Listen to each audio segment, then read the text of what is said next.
mission behind NAAP is to provide culturally appropriate care for Native American people living in San Francisco and in the greater San Francisco Bay Area. Another part of our mission is to bridge the gap between people of color and non-people of color within the LGBT framework. Though we've been in the city since 1994, not many people really know about us, and when they find out about the work that we do, they are always really excited about it because it's really innovative. We're blending culture and tradition with HIV care and medical care, and really kind of one of the only few organizations that are doing that type of stuff. There's a lot of stigma within the Native community, and often there's been a lot of trauma that have happened to Native people. A lot of times people often come to the cities in order to get better medical care, but then wind up feeling really isolated from their culture. And in turn, you know, the city life is a lot harder than things are on the reservation. So trying to find a job or trying to get into housing winds up being really difficult, and a lot of times they wind up, you know, becoming chronically homeless or falling to alcohol and drug abuse, which in turn increases their risk factors for, you know, a slew of other things such as, like, you know, HIV and any other sexually transmitted infection.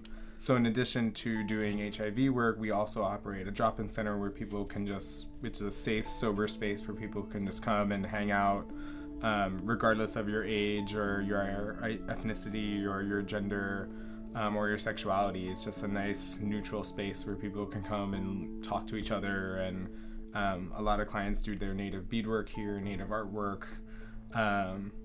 They come and get food that we try to have. We run a food pantry that's all volunteer run. And so we just try to create that safe space for people to access care, and by connecting them to their culture and by being such an open space, people are more apt to becoming part of the community.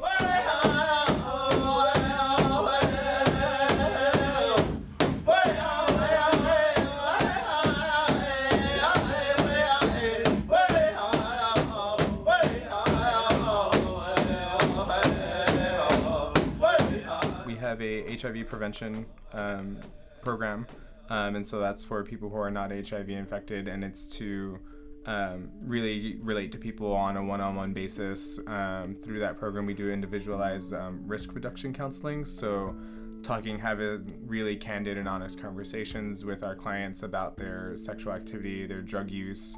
We have an HIV care team, which is composed of myself and a peer advocate.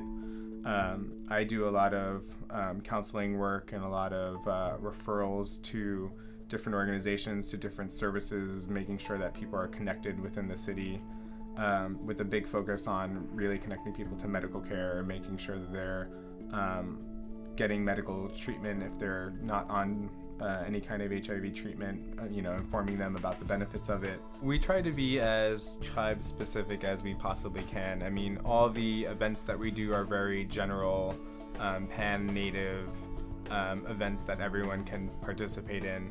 However, when we're working with people of a specific tribe, we really do make the extra effort to contact their tribal office, to speak to elders within their community, and to get actual information from the people of that tribe over the ceremonies or the way things are supposed to be done. Part of Native culture is that you should never be alone when you're going through really times of trouble. And so NAAP took that really to heart and took an even greater stance of not letting people be alone during their time of crossing over. So our staff would take shifts 24 hours a day to make sure that our clients that were in the hospital always had someone there with them. And when they crossed over, we worked with the hospitals and with their tribes to ensure that the body got back to the tribe in time for all the ceremonies that needed to be done to take place. Every year we just get notified of, oh, there's another budget cut, there's another budget cut. And it seems to be trickling down more and more often. So in the last few years, I mean, we had a couple positions that, you know, a couple staff members who left, and we chose not to fill those positions again because in order to save money. The entire last year, the staff unanimously decided to take furlough days, but instead of taking one set day or 2 set days a month and closing down our office and having our clients be disadvantaged because of that, because they no longer have a safe space to come on those days, what we decided to do is each staff member would take a different day off. And so that way our office actually never closed.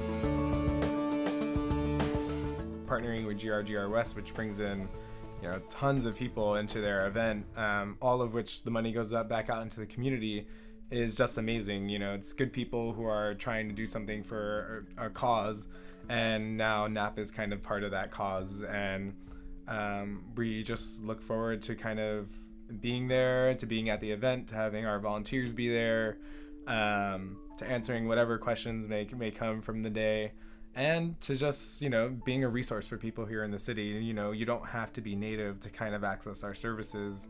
You don't have to be HIV positive to try to want to learn more or get more information, or learn how to protect yourself. And then if you are positive, maybe you don't really know all the things that can be associated with being positive.